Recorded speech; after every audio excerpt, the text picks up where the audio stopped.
আপনি কি জানেন আর যে ওয়াও মোমো আমরা শপিং মলে দেখি সেটা শুরু হয়েছিল কলকাতার একটি ছোট্ট স্টল থেকে।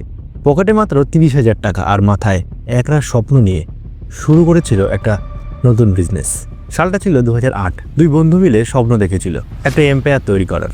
সাগর দালাল আর বিনয় সিং এই দুজন মিলে ভাবলো মোমো তো সবাই খায়, কিন্তু যদি এটাকে একটা ব্র্যান্ড হিসেবে বানানো যায় তাহলে হয়তো চাহিদা আরও বাড়বে। শুরুর দিনে তারা নিজেরাই মোমো বানাতেন, নিজেরাই বিক্রি করতেন। দিনে বিক্রি হতো হাতে গোনা মাত্র কয়েক প্লেট, কিন্তু তারা হাল ছাড়েনি। ওয়াও মোমোর আসল ম্যাজিকটা শুরু হয়েছিল তাদের নতুন আইডিয়া থেকে। স্টিম মোমোর পর এলো ফ্রাইড মোমো, ফ্রাইড মোমোর পর এলো তন্দুরি মোমো, এমনকি চকলেট মোমো। মোমোর সঙ্গে তারা অ্যাড করলেন নিজেদের তৈরি স্পেশাল সস, যেটা সবাই চিনতে শুরু করলো। আর ধীরে ধীরে ওয়াও মোমো পৌঁছে গেল shopping mall, office area, food কোর্টে। আর আজ তারা শুধুমাত্র ওয়াও মোমোতে থেমে নেই, তাদের দুটো আলাদা আরও ব্র্যান্ড আছে, ওয়াও চায়না এবং ওয়াও চিকেন। আজ ওয়াও মোমো আছে ভারতের 25টিরও বেশি শহরে, শত শত আউটলেট নিয়ে। একটি স্ট্রিট ফুড এখন পুরো ফুড ব্র্যান্ড হয়ে উঠেছে।